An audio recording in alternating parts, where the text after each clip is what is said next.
Magtisa ako ng bawang at sibuyas. Tapos ilagay natin yung manok. Nilaga ko na siya. Saute lang natin.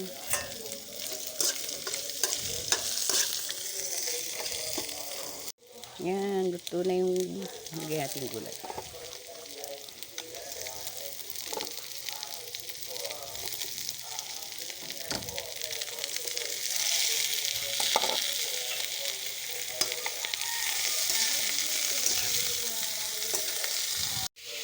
Lagyan natin ng konting sabaw, yung pinaglagaan.